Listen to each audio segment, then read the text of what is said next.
Welcome to Cinema Savants, your weekly dose of movie news, reviews, and the occasional rumor. With your hosts, Todd Vandenberg, Lee Vowell, and Rob Steele. And coming up in this week's show, a wrinkly bit in DC's movie universe. Player One is not quite ready as far as I'm concerned. A television note on Wrestlemania. Yes, we're going to tie it in. And the greatest TV program ever this week, according to Lee. But first, I think I found a way to reboot some of the old Scooby-Doo movies. I know it's not on the list. Give me a minute. The other day, my daughter and I were watching, you remember the old Scooby-Doo movies from '72 where they'd have like a guest star, usually the Harlem Globetrotters or Batman or something, right? I try not to, but yes. Some of them were good. Anyway, there's one with Cass Elliot that my daughters really like. And I thought,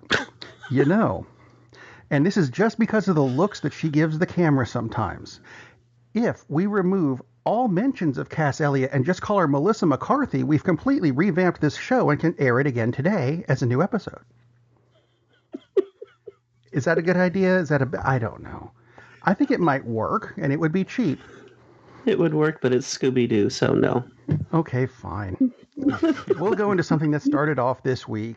And that's still awesome. I noticed that, I noticed none of us actually went to go see the Tomb Raider movie. Because I don't think any of us were that, I don't know, were we that interested in seeing Tomb Raider come back? I wasn't. I mean, I wasn't that excited about the first one. Plus, in this one, her breasts are just too small. That's what I wanted to bring up. I don't get that. In like Todd said a little while ago in the pre-pro, do we really want to have a controversy about a movie star whose breasts are too small in the Me Too era?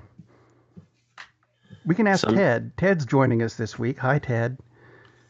Hi, guys. How you doing? Confused. What do you think about, what's her name? Alicia Vikander's breasts. Are they not big enough for... Who cares? Tell us about breasts, Ted. I'm going to pass on this question. This is not the era to have this conversation. You'd think it wouldn't be, but it's... Even CBS picked up on this. Really? Well, yeah, the reason we're having the conversation is because there are trolls out there that, don't get out of mom's basement and feel that they have the perfect right to pass judgment on how a woman looks. And, she doesn't match that video game. And as you said in pre-pro, you never even saw the front of her in the first Tomb Raider game anyway, because it was, it's just really... We followed behind her in the game. We didn't get to see her front. I haven't seen it yet because, like basically everyone has said, is like I'm never that big a fan of the game or the movies. This actually looks like it has the potential to be the best Tomb Raider movie, just because it looks like it actually focuses on a plot instead of the way a particular actress looks. That particular actress who played Lara Croft before, a really, really good actress, but that's not why they cast her, and everybody knows that. It's really pathetic that this, like you said, that this has come up. From what I hear, the movie's just kind of like, okay, which kind of lessened my desire to go see it anyway. But, she's an excellent actress. So I hate to say this. Maybe there's something to it. I read a lot of reviews on this movie, and the best review I read said, and I'll quote, "Opens Friday."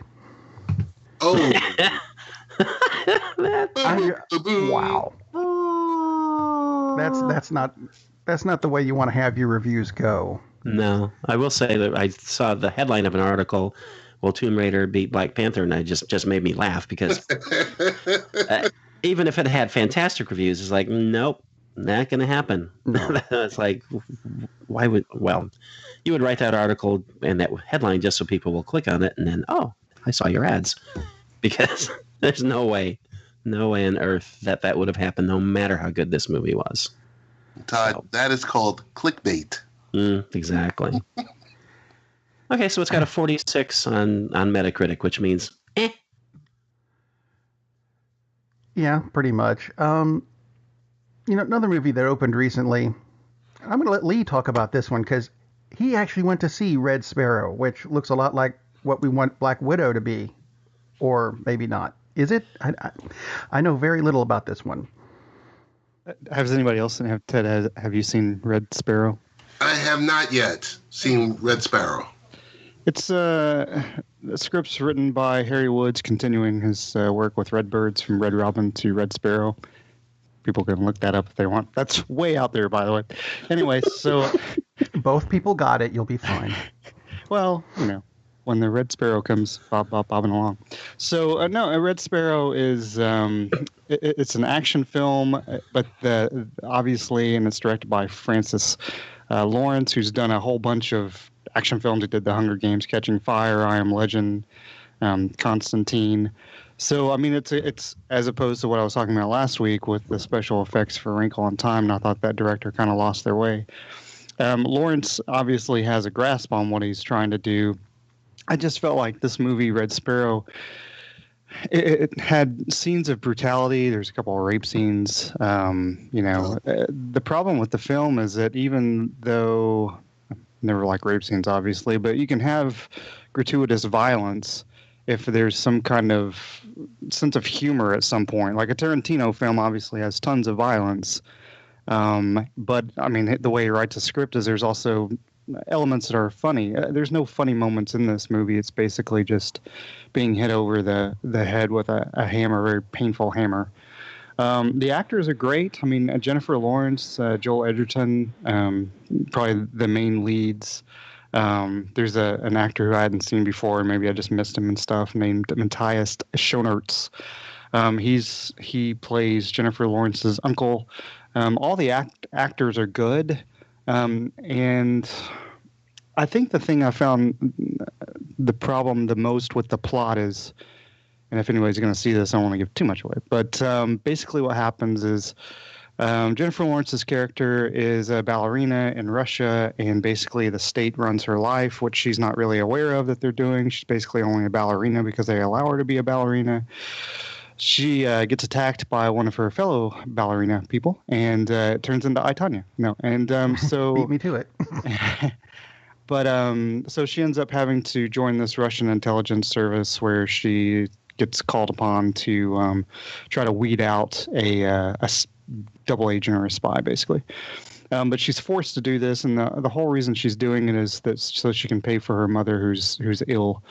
And she's, her uncle is saying, yeah, well, we'll pay for the mother if you do all this stuff. So she does it reluctantly.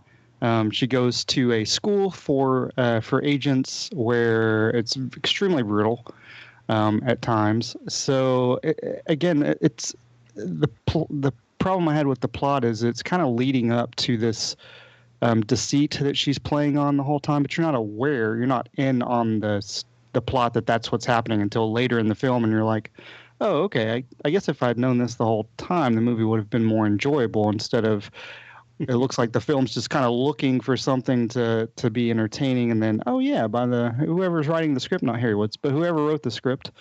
And there's two people who wrote the script, by the way, and it's based on a book, but or one person that wrote the script and it's based on a book by a different writer. But it's almost like when they wrote the script, they thought in the last quarter of the movie, oh, you know what? I think I found my way now. And then it would have been a great film if this had been the deceit the whole time and you knew about it. But plot. Right, here you go. Here, have a plot. Yeah, exactly. I mean, the plot, it just kind of goes on. I mean, it's fine, but it's just the brutality of the violence without any kind of stress relief as far as humor, to me, detracted from the film so much that it wasn't enjoyable. Ouch. So out of 10, I give it a 9 because that's got Jennifer Lawrence on it. But no, I'm just kidding. Like I said, the acting is fine. It's not the actor's fault. It's just a lack of strong storytelling by the director, I think. Disappointing. Yeah. I mean, it's got a 6.1, I think, on Metacritic. 67, actually, I think, something like that. But which is hard to believe that can't be right. But I mean, if it has anything to do with people wanting it to be a Black Widow movie. I mean, it could be something that Jennifer Lawrence takes her clothes off a lot in this film. Hey, that's 6.7. I mean, it's not terrible. It's not a terrible film. It's just it could have been so much better. I probably would have given it like a 4 out of 10 if I was going to rate it.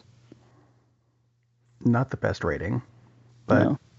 53 on Metacritic. 53. I'm not sure what I'm looking at on IMDb, so maybe something else. But 53 is still higher than I think it should be. Wow. There you go. A movie that we saw, so you don't have to. Here's another one that we can mention that we might see at some point, so you don't have to. I'm not sure if this, because Lee, you mentioned A Wrinkle in Time in the middle of that with Ava DuVernay, who directed it and didn't really know what she was doing with the special effects. Well, she's headed to DC Comics to tackle the new God storyline, which has Darkside as the big bad, and this is an iconic series from Jack Kirby, and it's going to be another. Here's a big budget thing. Oh no! A huge budget thing. Yeah, it has to be. The only thing I'm thinking at this point, because based on what you told us about A Wrinkle in Time last week, I'm not going to expect much from this. My only request is please do not gender swap Darkside. Well, they'll gender swap. They'll gender swap Big Barda instead. Yeah,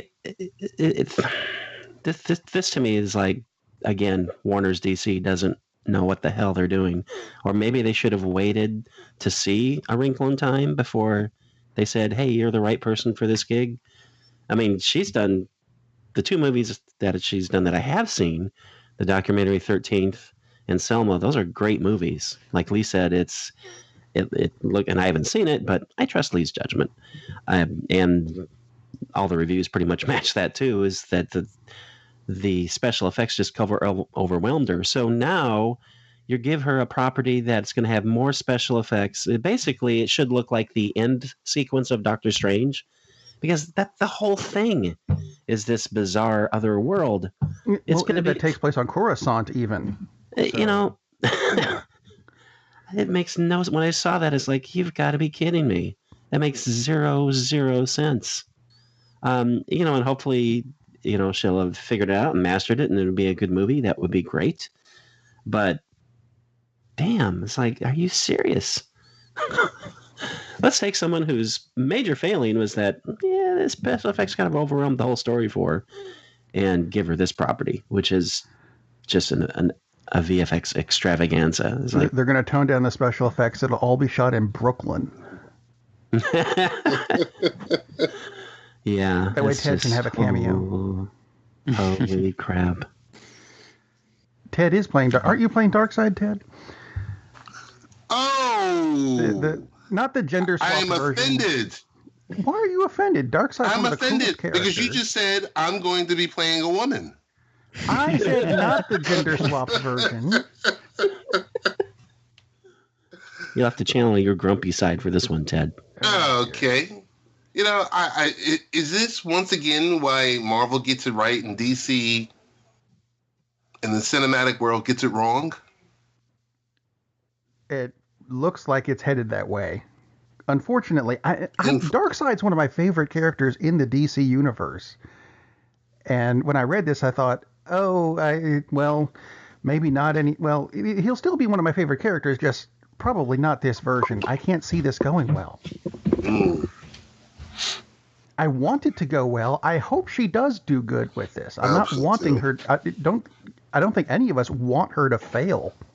No, it would be awesome, but they just seem to be getting it more right on the TV universe. Yes. They do TV very well, and then they do Justice League. Yeah, again, it's like they do know this guy named Bruce Timm, don't they? That would be awesome if they got him to do stuff. Or just Disney buy the property from Warner's or buy Warner's. I mean, sure, they made enough money off Black Panther. They could probably afford to buy Warner's. I mean, good God. That would be bizarre to have Marvel and DC. Then we can cross both universes together, and yeah, we can get that Batman Wolverine movie we want. The amalgamated comics. Actually, I liked it when they did the amalgam thing. Yeah. For all of the one issue they did it each. But the TV version. Let's see, the 17th episode of Flash for this season, which is, if I'm counting correctly, either this week or next week. I've really lost track. Characters that are going to be popping up that I wouldn't have expected include Jay and Silent Bob. Yeah. They're going to be playing security guards, and it turns out they may be the same characters. Oh, God, I hope they are. Just thought I'd throw that out. Thought it was weird. The Titans TV series, which hasn't aired a single episode yet. I don't even think they've started filming. But we have gotten so much stuff of, in episode 5, this is going to happen. In episode 6, in episode 7, Jason Todd shows up. If you don't know Jason Todd, he's Robin number 2, the one that was killed by the Joker, because that's fun. Nothing has been filmed on this yet, but it's already got more details on it than shows that we've been watching for years. I'm not sure if they're leaking it on purpose or what. And it's going to air on the DC streaming service. Right. The network it's on doesn't even exist yet. And yet we have all these details. Ted has signed up for the DC streaming service already. Yeah. One other DC property that, I like. I will go see the DC movies. I will watch the DC TV shows. I will watch the DC animated movies. What I will not watch is Teen Titans Go, which is getting a movie because someone smokes crack at Warner Brothers. Anyway, in the movie, someone finally gets to play a role that he's wanted to play since Tim Burton cast him back in the 90s. Nick Cage is going to be voicing Superman. Does that make you even remotely interested in seeing the Teen Titans Go movie, or do you still not give a rat's ass about this thing? Nope. I will use MoviePass if I hear that he just absolutely absorbs the film like he likes to do in a lot of his movies, that he just like chews it up and spits it out. I hope he goes full Nick Cage as Superman. That would be hilarious. He won't, because they would fire him unless they actually have a sense of humor about it, in which, why not? I mean, just go for it.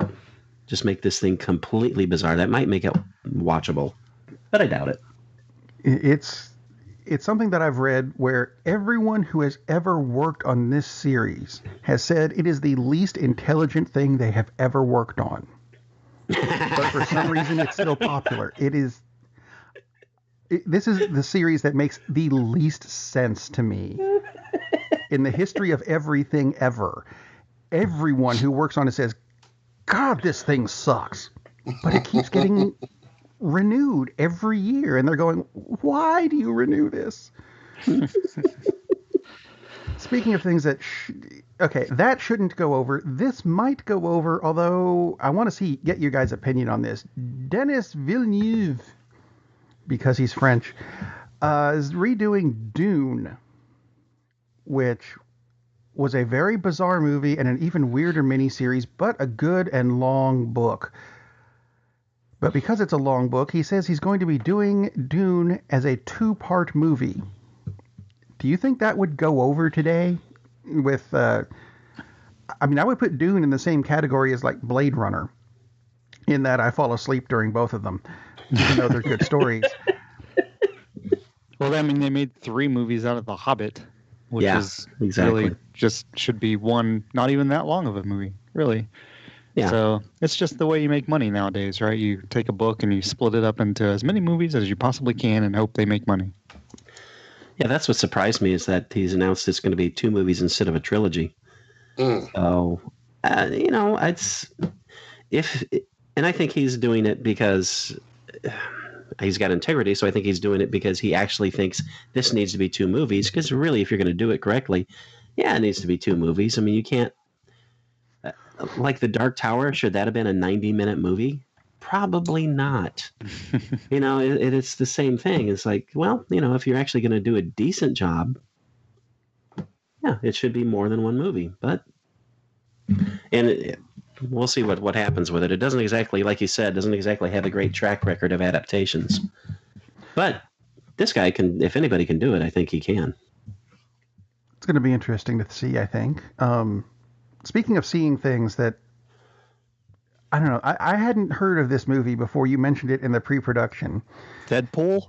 You haven't heard of Deadpool? Yeah, Deadpool. This is where I'm throwing it in. The killing of the sacred deer, which is like killing worms, I suppose, in Dune, but different. How different are these movies? Could they be? I'm going for the absolute opposite of what you were. That's pretty different. Thank you. It's pretty different. Yeah, the killing of a sacred deer is. Wow, just don't watch it. I mean, that's the too long didn't listen version. Todd watches movies, so you don't have to. Yeah, I'm really sorry about this one too. The best thing is, at least it was free, and at least I didn't even use gas to go to the movie theater to watch it. It's one of these. It's an art house film to the extreme. So some people will. I mean, obviously some people like it. I mean, it got good critical reviews overall. It's based on an ancient Greek tragedy, which often turns into fun. But one of the funny, basically a surgeon screws up on a surgery.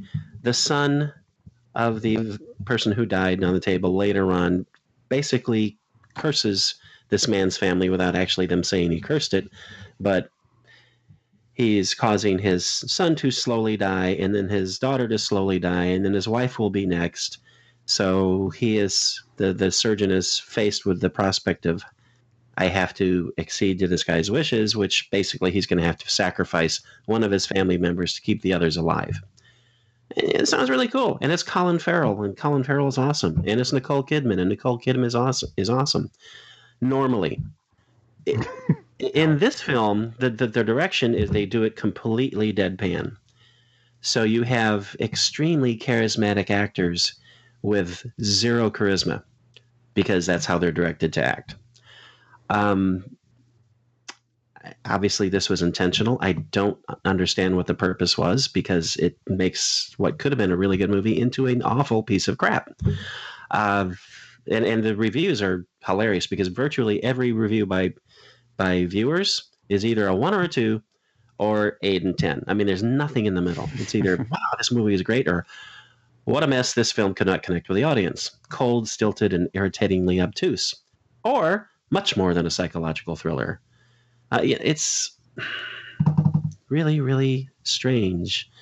It's, as the description says, he's a charismatic doctor. He's like, not in this movie, he's not. God, they're so stilted.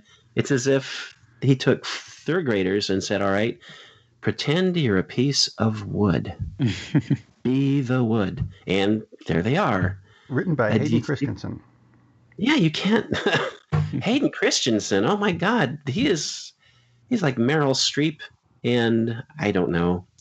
Everything. Not John Wayne, and everything compared to the way they're performing in this, and it's awful to watch. It's a really interesting story, but it's awful to watch. Was every other line "I am Groot"? I wish. So are you saying the screenplay, the direction in it was be more like Mark Wahlberg from The Happening? Be more like Wahlberg? I'm really glad you brought that up, because seriously, Mark Wahlberg shows 10 times the emotion in that movie, and is much better in that movie than Farrell and Kidman are, and everybody in this movie. That's the effect the director wanted. Have no idea why. This is the same guy who directed The Lobster, which is a very, very weird movie. But I like The Lobster because he actually told the actors to act. We can't have that in a movie. Yeah, I really don't get the purpose of it. I know it's intentional, but it certainly didn't work for me. So all his movies reference some kind of animal, deer, lobster. I hope. Next one will be the armadillo. I would go see the armadillo because it might be fun again, like The Lobster was, in a very weird way. Just because it ran through my head, and I didn't really mean to bring it up. My daughter has a video game where if you click on certain parts of the screen, strange things will happen with the background. And there's one bit of it where there's a stage, and if you click in the upper right-hand corner of the curtains on the stage, for no apparent reason, an armadillo will drop down like a yo-yo and then roll back up the screen. I don't know why. What is this video game? Is it Tomb Raider? I'm trying to remember. It's like a Fisher-Price game that she played when she was very young. A Fisher-Price game. I'm surprised Warner's hasn't bought the rights to it. And it rolls down the screen and rolls back up again. Very weird. So moving on to, Deadpool was scheduled to be next, but Todd said he saw The Killing of the Sacred Deer, and I had no idea where else to put that in the show. So Killing, deer, Deadpool. Totally makes sense. See, it's almost a segue. But it's only got one wheel and none of the gyroscopes work. So they announced this week that Deadpool 2 will contain a plot twist very similar to what they did with the Mandarin in Iron Man 3. Which was really a horrible idea. I mean, this is a rumor, but it was from several fairly reliable sources, who are already saying expect backlash on this. Don't expect it to be good. What do you guys think? Is that a good idea? Because I thought that was a horrible idea in Iron Man 3. Go, Ted. It totally destroyed Iron Man 3 for me. I couldn't recover. I'll agree. It just, Mandarin is such a big name villain in the Iron Man universe, and to turn him into my name's Tony, I drink beer. Yes. No, don't do that. It's like a total farce. Like you're sitting there, like, why? Why would we do this? Makes no sense to me. I mean, Deadpool 2 is still going to make a lot of money. I have no doubt about that, but it just seems like a bad idea. Another movie that's coming out a little bit before that. I think it's Ready Player One's coming out before that, right? Or 29th just is before or when, just after? Yeah, it actually comes out on a Thursday. Player One does on the 29th of March. Oh, not sure okay. See, I thought it was before. He has his tickets. Well, I'm going to see it with a lady friend of mine. So who really wants to see it, so I'll be there. See, I wasn't sure about this movie until I saw the trailer, and it featured a Rush song in the background, and I mentioned that to you guys several shows ago. Indeed. And you said that it's based on a book, and that Rush is featured predominantly in the book, and I thought, you know what, maybe I will go see this. So I was kind of on the fence until they announced this week that they have cut out every reference of Rush except for one guy wearing a 2112 shirt. Interesting. I'm not going to see it now. You've pissed me off. They do use Depeche Mode in the trailer too, so sounds pretty cool. Not the point. I don't like Depeche Mode. I know, but I do.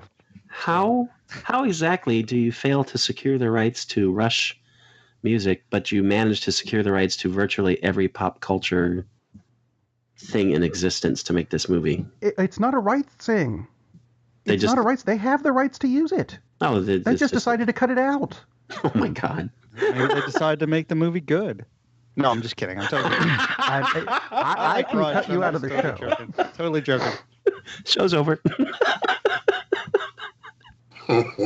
Saw that and it pissed me off. Okay, fine. Has anyone besides me read the book?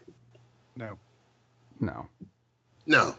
I hadn't even heard of the book until the movie came out. Well, I wasn't talking about you guys. I meant our listeners. So no one. Oh. Yeah, I mean the book is fun. It's like a sci-fi pop culture Dan Brown kind of thing. It's not like, oh my God, this is deep, this is wonderful, but it's a lot of fun.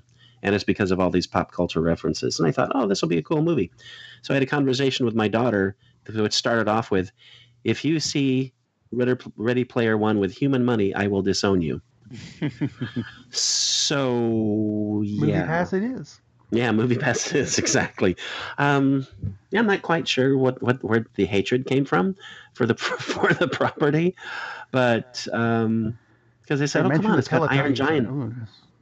Yeah, maybe. Because I said, it's got Iron Giant in it at least twice, according to the trailer. And she said, you know what else has Iron Giant? Iron Giant. And I said, you know what? You're right. I'm looking forward to it. I think it'll be fun. The book, like I said, the book was a lot of fun, mainly just because I want to see Freddy Krueger and the Iron Giant in the same scene. I think that will be cool. Other than that, and that's the whole point. The thing with Russia really is, because I don't really care whether Russia's in the film or not, because it's not like a key point of the but it is kind of, it's worrisome because it does make a point in the book, and it would make a point in the film because it's kind of a hidden reference that does have some meaning. So if you cut that out, what other poor decisions have you made? So it does kind of worry me. They got Ava DuVernay to do the special effects. Oh, I'm kidding. By hand. I tease. I really do. By hand. Rob, did you know it's Women's History Month? Come on. Is it? Yes. I honestly did not know that. Okay. I had no idea. I assumed that would be like October because of Breast Cancer Awareness Month. And I don't mean that as a joke. I mean, that would make sense. March is just like, it's kind of funny to have black people before women, but anyway, so.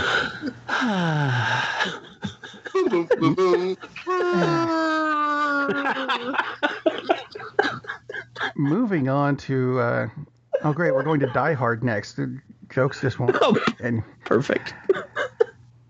Anyway, the guys who did The Conjuring and House of Wax, Chad and Carrie Hayes, have been hired to rewrite Die Hard Year One. Huh? No. Wait. No. Well, I'll make it worse. They're writing it. Now, the way this was phrased was they're writing it for 20th Century Fox, which is really Disney, which is really not going to work because the PG Die Hard movies did not work. The R-rated ones after the first one had trouble working. So, no. Which leads me to the... Speaking of Disney, here's a segue. Quick follow-up on last week's Blue's Clues story. Because Die Hard and Blue's Clues, they go together. I mentioned the picture of John Cena wearing Steve's shirt. And it turns out that John Cena really does want to host the new version of Blue's Clues. Woo! To which Steve Burns, the original guy, said, quote, I think if John Cena is serious about hosting Blue's Clues, he and I should wrestle for it. I'm calling you out, Cena, right now. Which, as far as I'm concerned, means we have finally figured out who Cena is wrestling at WrestleMania because they haven't been able to figure that out on the show for months now. That would be great. I might even buy it if... I was just going to say, I might buy it if that was the match. Just to see Steve again. I miss Steve. Because Joe was a twit. I didn't care for him at all. Anyway, right on the heels of the commercial announcement from Fox last week where they're going to reduce the amount of commercials per hour to 2 minutes, Fox says they want to bring back, not reboot, but bring back Buffy, the Vampire Slayer. Except... Joss Whedon was the creative force behind it, and until he wants to do it, it won't happen.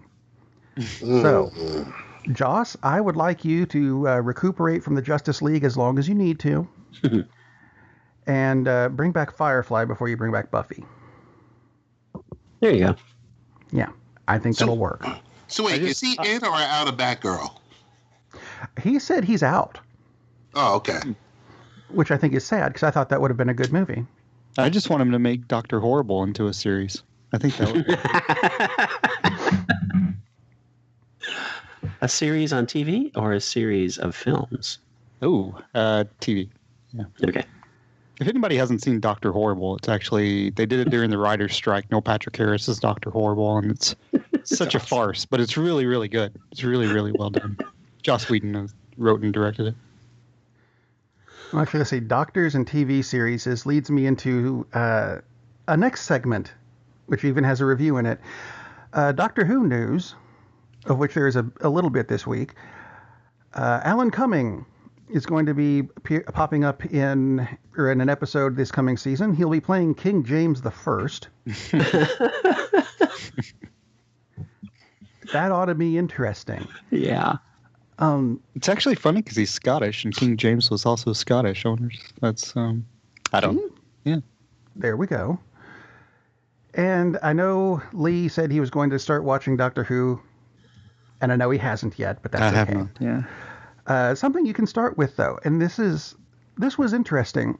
They recently came out with a DVD for one of the old Doctor Who episodes called Shada. And this was a Doctor Who episode with Tom Baker that was never finished because of a writer's strike. So it kind of came out in 1984. I'm sorry, I guess it was supposed to. And part of it did end up being used in the 20th anniversary episode because they needed extra footage and this part never aired. But it's coming out it came out this year because about half of it was never really finished. So what they did was they did an animated version with the still living actors redoing their voices using the original script, and it bounced back and forth from actual film to the animated stuff to make the entire episode, which sounds like it would be really jarring to go back and forth between animated and not, but it wasn't. It actually worked really well. Short forming the story, there's an old Time Lord who's retired to Oxford for some reason and has a lost book from Gallifrey, which is where the Time Lords come from, that can screw up time if it's read by people. Now, there's a blonde guy who is never fully explained other than he's the bad guy and he wants the book. Okay, fine. Ultimately, the professor lends it to a guy who spends the rest of the story trying to figure out what's going on. He's human and therefore rarely has a clue about what's going on, and anything else I tell you would be spoilers. But the characters in this, Tom Baker's Doctor, who is up there with people say David Tennant's the best. I think Tom Baker's the best, and there's people who go back and forth. Romana is in this one, who is it's the second Romana, the cute one, because she regenerated, whatever. And K9, and the reason they brought this show back, partially because it was unfinished, and partially because it was the last episode written by Douglas Adams, the Hitchhiker's Guide to the Galaxy guy. Wow. And if you watch this show and you know Douglas Adams stuff, you'll recognize a lot of this episode as being Dirk Gently's detective agency. Interesting. And very cool. The book, Dirk Gently, not the TV series. So actually, I think this was actually a worth seeing thing. I don't know if it's on Netflix. I know it's out as a DVD. It was fun, and I should explain that if you've never watched the old Doctor Who, one episode was broken up into several parts, which aired one part a week. So Shotta is really 6 episodes, or I guess 6 separate shows, but one episode, and it turns out to be about 2 hours long. So guess what? It's a movie. That's just the way old Doctor Who worked. And I think it's worth seeing. So check that out. Available now wherever DVDs are sold. If you can find a place that sells DVDs. or things are illegally streamed. I am not going there on the count of... not that we advocate that at all. We don't. Exactly. We don't want to promote that. That would be naughty of us. Because then that would be the long, dark tea time of the soul for us. Ooh. Look, a Douglas Adams reference. Anyway, speaking about time travel, and a so-called beloved show from the 90s is coming back. Again. No, not another one. Oh, no, it's not another one. It's the same one. Beverly Hills 90210 is being rebooted again. A third time? This time, Jenny Garth and Tori Spelling are returning. No word on Luke Perry or Jason Priestley. Because, I thought all of them died. Could that have happened? It's funny you said that, because I was just about to make a joke, but I thought, didn't one of them die? Last time I saw Luke Perry was in Stargate, which was what, 95? Yeah, that's weird. Something like that? I was So thinking he he can use passed the word. away for some reason. That was a CSI episode. Nope, he's still alive. He doesn't look very good. He's only 51 years old, but he's still alive. Yay? Yeah, exactly. Yeah. Mentioned a couple of weeks ago, they're bringing Cagney and Lacey back. With Luke Perry. Well, you'd think. They finally cast Cagney and Lacey. Sarah Drew from Grey's Anatomy, I'll get that out eventually, is playing Cagney, and what Michelle she said. Hurd is playing Lacey. Any thoughts? Comments? Questions? Tell me they're going to air it on the CW. It looks like it's going to be on CBS. The parent company of CW. Mm-hmm. Is it? Yeah. Oh. It is. Yeah, I guess it is, isn't it? Okay. I couldn't tell you. Although I can tell you this, there's probably not going to be any more episodes of Sherlock, which I think is sad because I liked that version with Benedict Cumberbatch as Sherlock Holmes. As the Grinch. That too. And Martin Martin Freeman as Dr. Watson. As The Frodo. reason they are not coming back, and I'm going to do this as a quote, and yes, I will be beeping this for airing versions. Freeman says that the series is not fun to do anymore. Here's a quote. Some of it's not fun anymore. It's not a thing to be enjoyed. It's a thing of, you better f***ing do this, otherwise you're a and that's just not fun anymore. Well. Wow, there's Internet trolls strike again. Okay. So if you like Sherlock, tough. No more Sherlock for you. Is there any indication as to who made these comments? Martin Freeman. No, to him, to make him feel that way, where there's so much... He says it's an internet troll thing. There's just a lot of people who heap on all the pressure, and he says that it's just not fun to do anymore. So it really is internet trolls. It wasn't like someone with any actual... No, it's not like Benedict Cumberbatch came up to him and said, "Look, asshole, you're going to do it like that." No, it's not like that. It's just a Wow. That's lot of troll pressure. So Martin Freeman actually is Frodo and yields to pressures like that all the time. That's interesting. That's I mean, it's really sad, and I can see how that could affect you, but that's a really poor reason to say no, we're not going to do it anymore because keyboard warriors are upset that we're not doing things a certain way. It's like, good Lord. Which is sad. I mean, But speaking of sad movies, I saw a trailer for a movie called Game Night, but Lee actually went to go see the movie. Lee, do you actually have Movie Pass? Is that how you went to go see this? No, actually, it's Or a you good went movie. It's you really went to go good. see it on purpose? Okay, tell us about... Lee has human money. Yeah. Game Night, it's a movie. It came out in 2018. It's good. Wow. Lee. Moving on. No, it's got so Jason Bateman, who I generally like, and Rachel McAdams, who I like for, she's very attractive, but she's also she's a good actress and has a sense of humor. And Kyle Chandler's in it, and Jesse Plemons. And if anybody who hasn't seen the show Friday Night Lights, Chandler and Plemons are in it together, and they aren't in a lot of scenes, but it kind of plays off well. It'd been awesome if like Michael B. Jordan had been in it, and they just made it into a Friday Night Lights. But the premise seems really silly. It's just a group of friends who always get together and have game night. And Jesse Plemons is actually a police officer, but he's their neighbor. And there's ongoing thing about how they always just do everything they can to avoid inviting him. But Kyle Chandler is Jason Bateman's brother in the film, and Chandler is basically he's down on his luck, but he shows up. He has this really nice car. He tries to look like he's this really cool guy brother, but he's really having a hard time. So he ends up involving game night, which looks like it's almost like Clue the way they do it.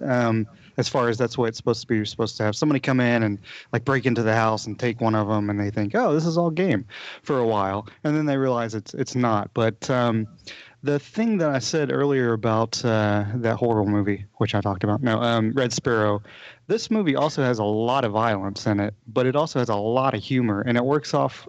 And the actors are really perfectly suited for that because Jason Bateman has a. I mean, it's hard to watch Jason Bateman in a serious role, and I like him, but he does well when there's some drama and some humor. This movie isn't really about the drama; it's more about the action and the comedy. But Rachel McAdams probably is the best thing about the movie. She plays a wife, but she's not like she's not a hard ass, but she's also not submissive in any way, and she ends up doing some things you wouldn't expect. So, and there's one scene that's so Jesse Plemons' character is divorced. But he still wears his wedding ring, and he has photos of his ex-wife everywhere. So he's clearly still hung up on her, and he makes no bones about that. But it's just the way he does the role. It's kind of sad and funny at the same time, which he plays it well. But there's one scene where Jason Bateman actually he gets shot by Rachel McAdams accidentally. But because she doesn't think it's a gun. Anyway, so he goes, Jason Bateman's trying to find out some information about one of the bad guys. So he goes into this room where Jesse Plemons has this like the shrine to his wife. And Jesse Plemons also has this dog that he just loves, this little white dog. So Jason Bateman sneaks into the room, is using Jesse Plemons' computer to try to hack into the police information IT thing to find out information about the bad guys. So while he's doing that, he's finding the information, but he's also not aware that he's bleeding. So the dog has come into the room, and Jason Bateman's typing away, and you just see the drip on the dog, and the white dog is becoming red with blood. And then I saw this in the trailer. Yeah, which is actually it's a funny scene, but it's there's a lot of scenes that are really that work really well. But yeah, and anyway, the dog starts shaking, and blood squirts everywhere all over these. The pictures of the ex-wife, so it's really funny, but there are a lot of scenes like that. It's not I mean, it's a little episodic in the fact that it is a game like Clue. They're trying to go from step to step to find out what the end result is, but because of the humor, because of the actors involved in it, I thought it was really good. I mean, I'd probably give it like a 7 out of 10. Definitely worth seeing, and if people love going to a movie theater to see a movie. Is it going to be huge with special effects? Of course not, but it's still worth going, especially if you have Movie Pass. It's definitely worth going to see a movie theater instead of waiting till it gets on DVD or whatever. Definitely worth seeing. Woo! Yay! So, and Rachel McAdams. Did I mention Rachel McAdams? Oh, I heard Rachel McAdams was in it. Was she any good? Her character is a lot like Doctor Strange character. No, I'm just kidding. No, she's excellent. She's very funny. That's almost a segue to, I guess, the trailers of the week, because Doctor Strange is in one of them. I think there were 3 trailers that came out this week that caught my eye. One of them was the sequel to Fantastic Beasts, called The Crimes of Grindel. I can't pronounce it. Grindelwald. I don't know the Harry Potter stuff, but you know what? This trailer actually looked like it was a good movie, even if you ignore the Harry Potter aspect to it and just watched it and go, that looks like something I might be interested in seeing. Did any of you guys get that same feeling? If you saw it, none of you watched this trailer, did you? I've seen it. Fantastic Beasts. Yeah, is that what you're talking about? Yeah, the trailer for the second one. Yeah, I agree with you wholeheartedly. I thought just from the trailer, it looks like a movie I would go see. And I didn't even see the first one, but the trailer was awesome. If the movie's anywhere close to the trailer, then it's definitely worth seeing. Ta-da!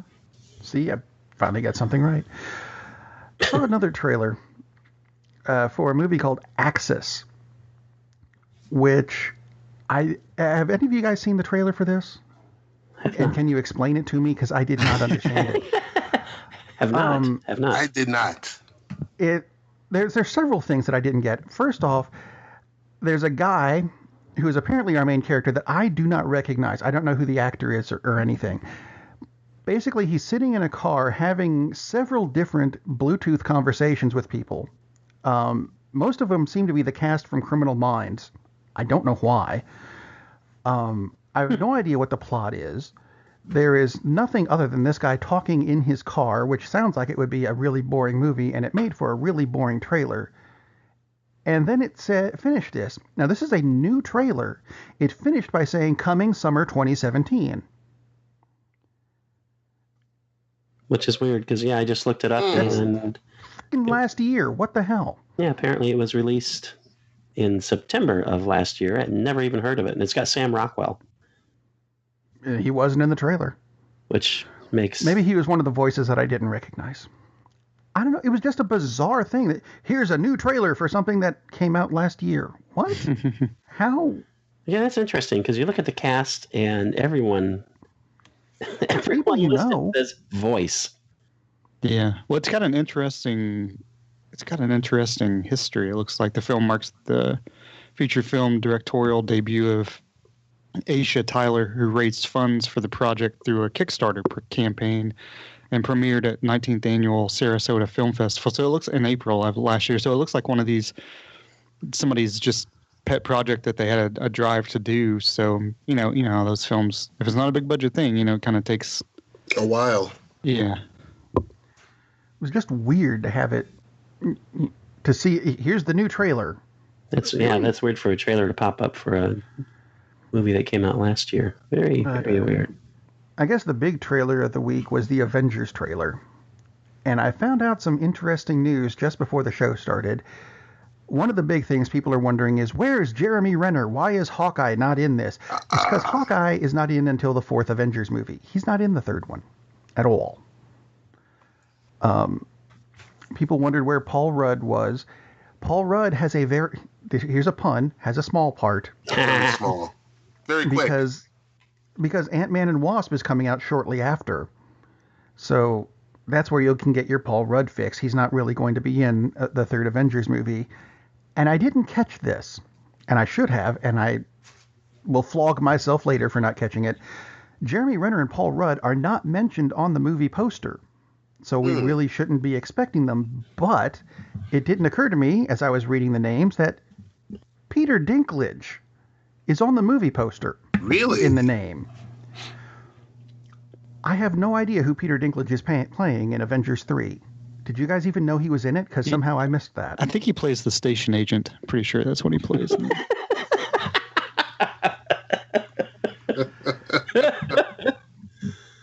For a while he was rumored to be playing MODOK, but I don't know that would fit into the...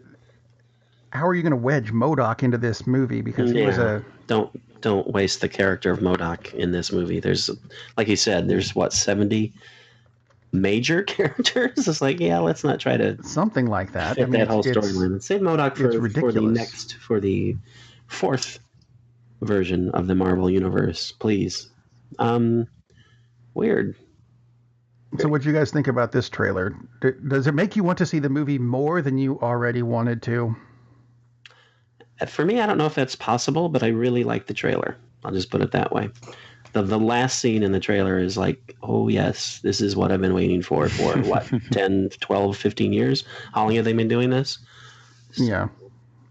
Yeah. Hi, I'm Peter Parker. Hi, I'm Doctor Strange. Oh, we're using our made-up names, are we? I'm Spider-Man. If they keep that up, I'm all in on this. I just looked up on IMDb. Peter Dinklage is listed as nothing.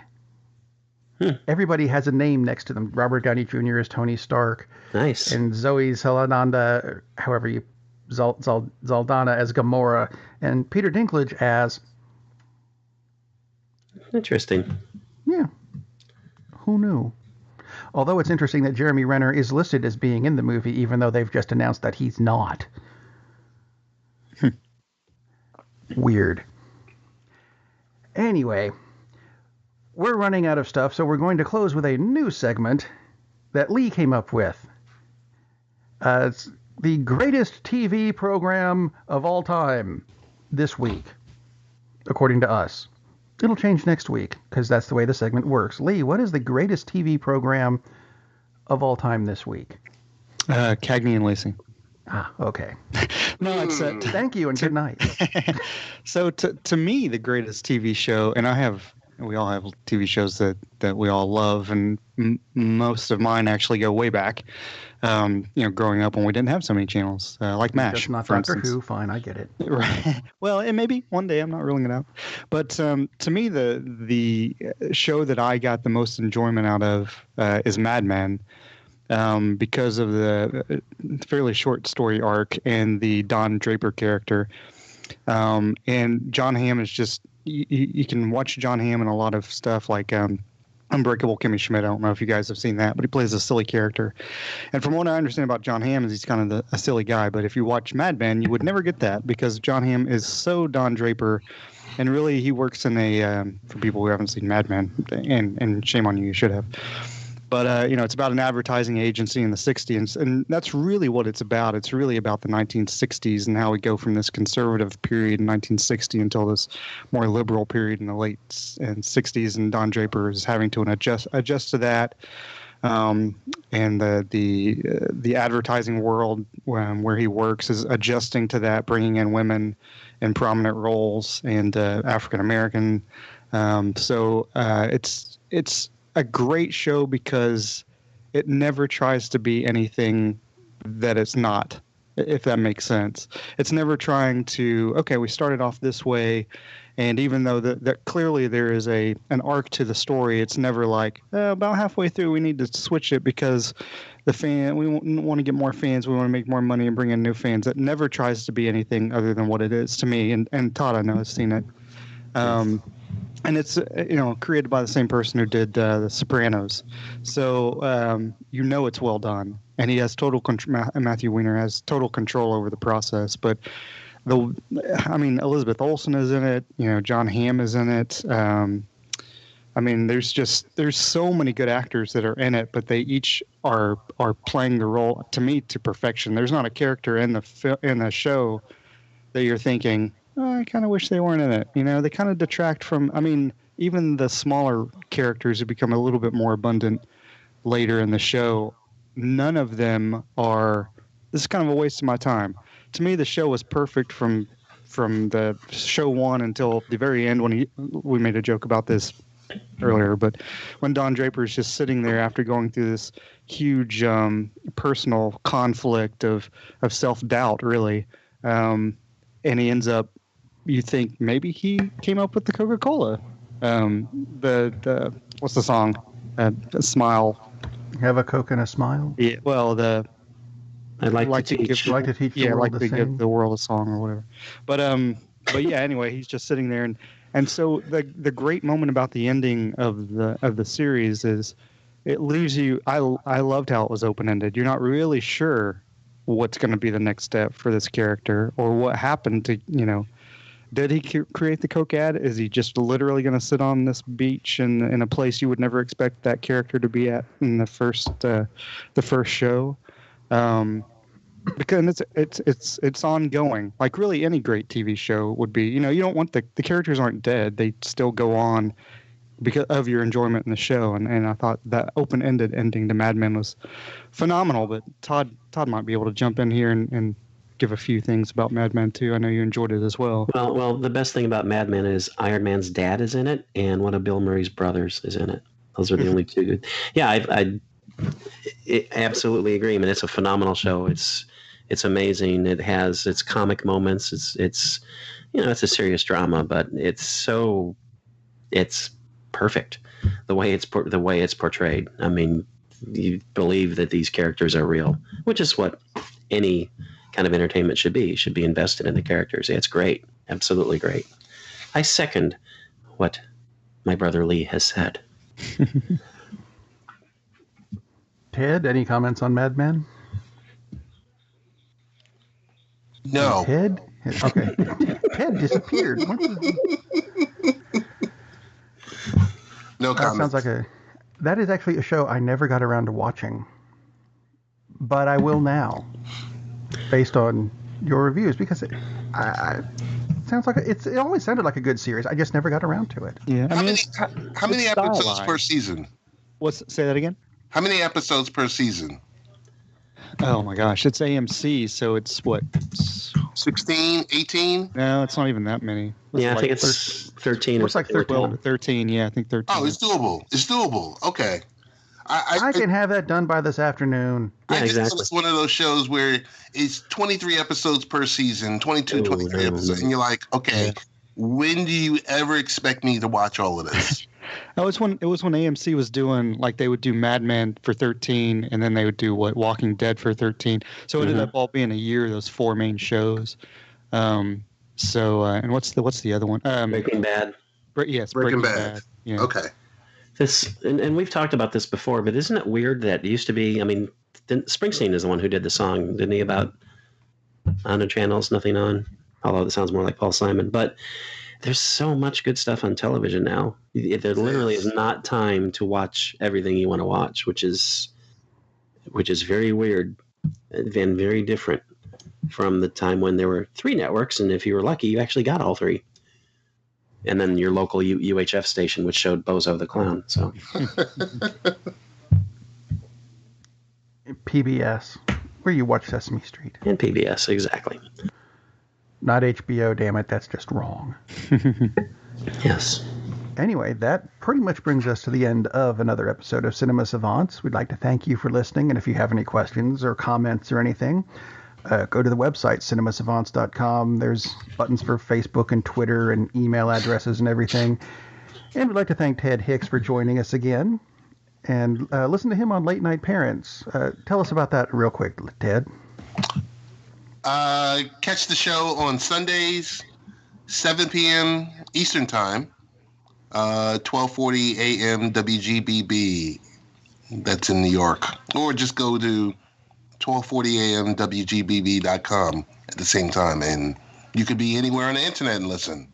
All right, that's about it.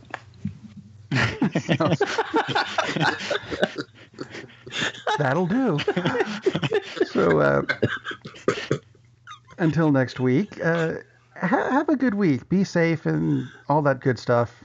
And I'm sure I'll come up with a better ending for the show someday. Right? Hopefully, by default. No way.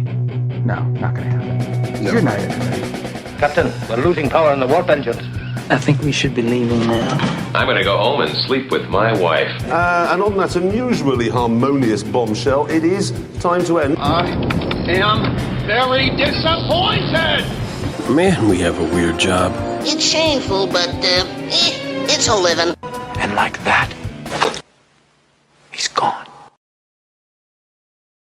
Darn, that's the end.